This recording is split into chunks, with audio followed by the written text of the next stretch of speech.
Welcome to another episode of Life Outside the Box. I am your host, Extra the Director, and today I have a very special guest. This is my man, Karan. How you feeling, brother? I'm good, brother. How you? Can't complain, man. Yeah, no doubt. So, you on this show today, you hit me up a while ago about being on the show, and I'm glad I finally got you here. The sneaker culture nowadays, it's a little different than it used to be. You know what I'm saying? And I know you've been collecting for a long while. How long have you been collecting roughly? I started collecting around like 92, 93, around that time. 97, but I would say I started really getting a lot of my collection, foam posits, stuff like that. That's my favorite shoe. That was the mecca right there, the foams that 97 year. Yeah, but 1985 Jordan D-Red, that's the shoe that started it for me. That's my favorite shoe that got me. It's not my favorite shoe, it's the shoe that got me into sneakers. I guess the foam posit one is my favorite shoe, but the D-Red is the shoe that started it all for me. Okay, all right, cool. So now, when it comes to the sneaker culture, how do you feel, what era do you feel is the best? Do you feel like it's the late 80s? Do you feel like it's the 90s, early 2000s, now even? How do you feel about the era of sneakers? I feel like around the 80s going into the 90s was the best years, at least for me. You had a lot of variety of different shoes. Not like right now, it's just a lot of hype. Like Sparkvilles, Lottos, Sergio Tacchini's, a lot of different variety of shoes. Adidas, Pumas, all of that stuff. Right. Court Forces, all different types of shoes. Yeah, you taking it back. Damn, I didn't even hear nobody say Court Force in a long time. All of that stuff. Yeah, okay, that's dope. So, what was your first sneaker purchase? My first sneaker purchase when I worked Summer Youth was the Adidas Run DMC El Dorado.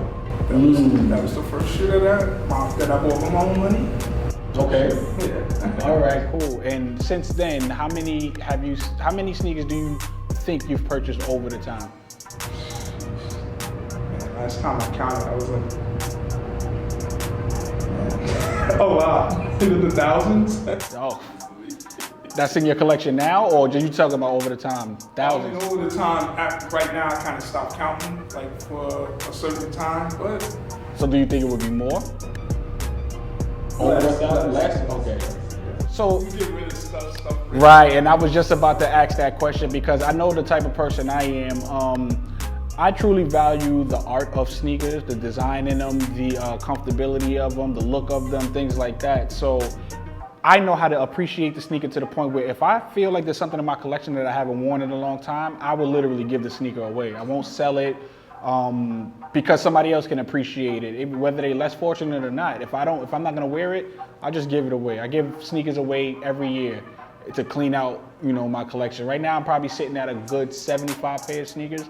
And that number will go down to 65 within the next few months because I usually give stuff away around back to school time and stuff like that. So that's really dope. Now, when it comes to sneaker storage, right?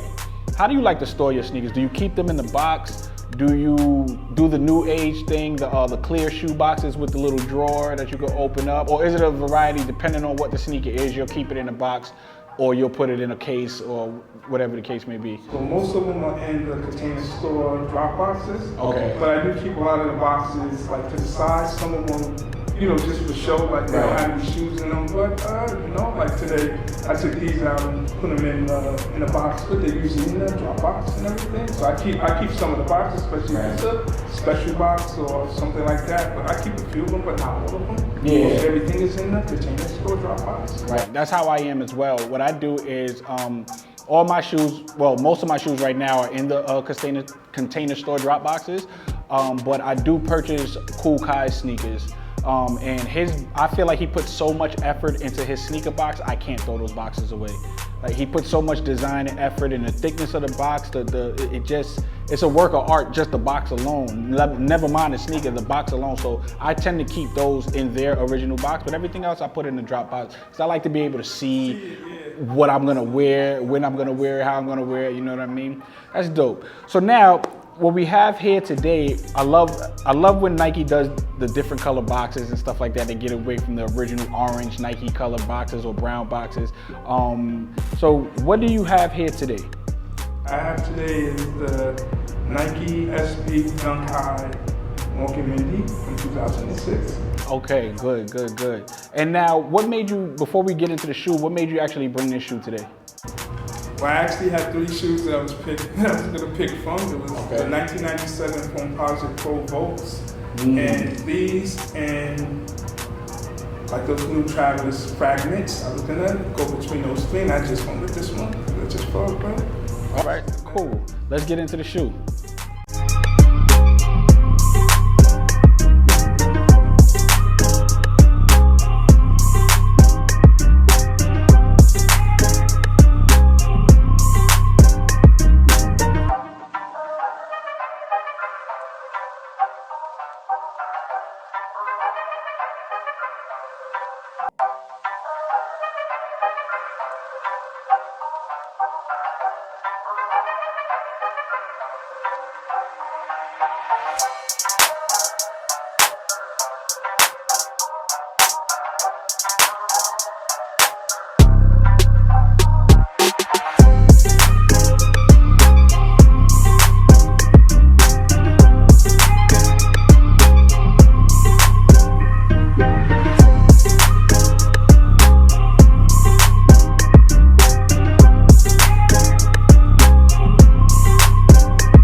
All right, dope.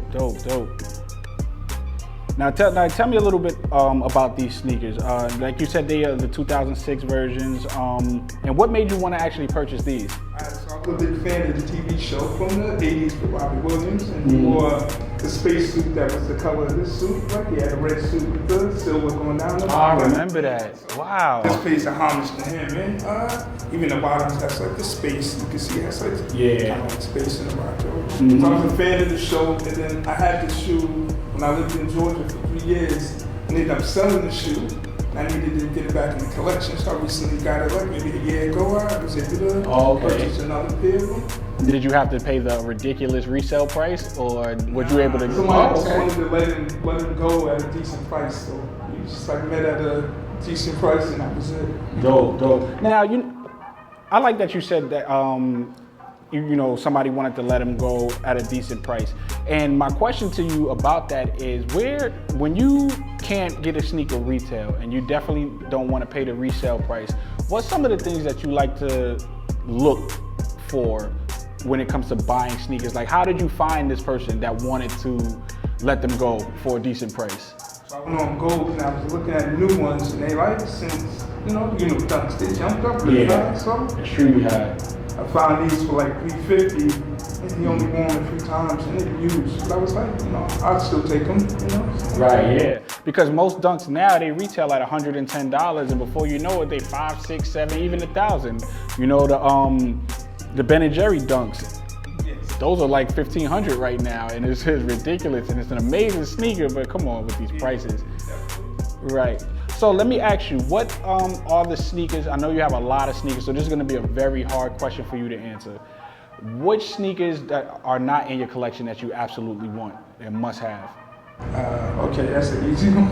The first one would be the Galaxy Foams. I passed on those when they came out, and it's like probably the biggest regret I had buying sneakers. I had my man Rich Nice on this show earlier, and he told the same story about the Galaxy Foams, man. So and those were super official. But go ahead. So that one, also those Levi Jordan 4s that came out, I could have had those. I kind of passed on them and later regretted it. And more recently, I would say the Travis Scott Fragment Highs. I could have had those, and I like the lows better, so I ended up getting the lows, but now kind of like the highs. So I'm like, maybe one day. The mocha ones or the blue ones? The blue ones. Okay, yeah. I like both of them, but I don't like low sneakers, so I was never a fan of the Fragment lows. But the highs are definitely, yeah. I don't like low cut sneakers. That's why I don't really have dunks in my collection, because a lot of them that drop are low cut. But I'm starting to get into the dunk wave because the colorways they're releasing lately are been truly amazing. So I can't stay off the bandwagon for too long when it comes to the dunks. That's dope. Now I want to switch it up a little bit, and I want to do something new. I want you to give me something old, something new, and something hype that's in your collection. Just name them. Or something real old that you have, something new, brand new that you maybe just got a week ago or something like that, and something hype that was the biggest craze for the sneaker that you do have in your collection. So old, like I said, would probably be the 1997 Pros, the voltage color, black and voltage. Mm-hmm. That would be the old. You say new? Yeah, something brand new, something your most recent purchase. Brand new would be Louis Vuitton Air Force Ones. Oh, okay. You have those in your collection? Yeah, I have the blue ones. Wow. What the hold on? You the first person I know. What the hell? I do not like pocket watching, but what did those sneakers run you? Actually, it was a gift for my wife. So she was on some VIP stuff with LV. So I think retail, like she spent like they're $27.50. So I think the taxes it came up to like almost $3. Wow. That's shout out to your wife. That's an amazing gift. And the fact that she knows that you love sneakers and respects that is beautiful. All of us need women that respect our sneaker grinds, all right? Ladies, you listening? Support your man sneaker habits. That is so dope. All right, and now give me something hype now. Would be those chunkies. Oh, the chunky dunkies, yeah, the ones we did, the Ben & Jerry dunks, yeah, the craze for those sneakers was crazy. I like those sneakers more beyond just the sneaker and the design of the sneaker. I like the packaging of it. See, stuff like that gets me. Packaging, the packaging, for those that don't know, with the sneaker, the packaging came in, it wasn't a sneaker box like this. It was pretty much a Ben & Jerry's ice cream container that the sneakers fit in, and it was so dope. Stuff like that is extremely important when it comes to sneaker buying too. And a lot of people don't know that. They think it's just, oh, I bought a sneaker, here it is, it's dope, I'm gonna wear it, I'm gonna put it away. Nah, there's so many elements of this culture that I just need y'all people to understand, which is really, really dope.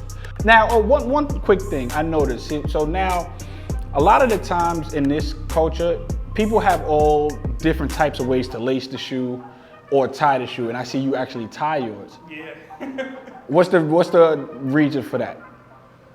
Just, I'm kind of old school with it. Okay. It's just keep them tied like that. My kids don't. They think I'm crazy when they see me. They're like, yeah, I love so much that. Right, and that's what because you're the first person that I seen actually, tie them, which is not bad. We do frown upon people that tie them, but like you said, yeah, absolutely. But like you said, how should I rock them? No, you rock them however you want to rock them. That's the beauty of it. Like you said, you old school with it. Cool, that's perfectly fine. Like me, I usually keep factories to how they come, the factory setting.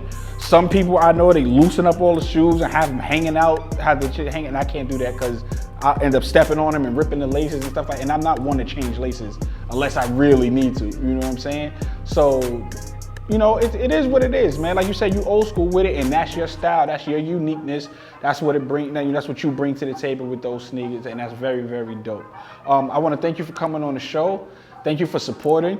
I can't wait till the people see this, man. This has been a very dope episode. I'm very pleased. Thank you so much for coming on the show. Always. My name is Extra the Director, and this has been Life Outside the Box.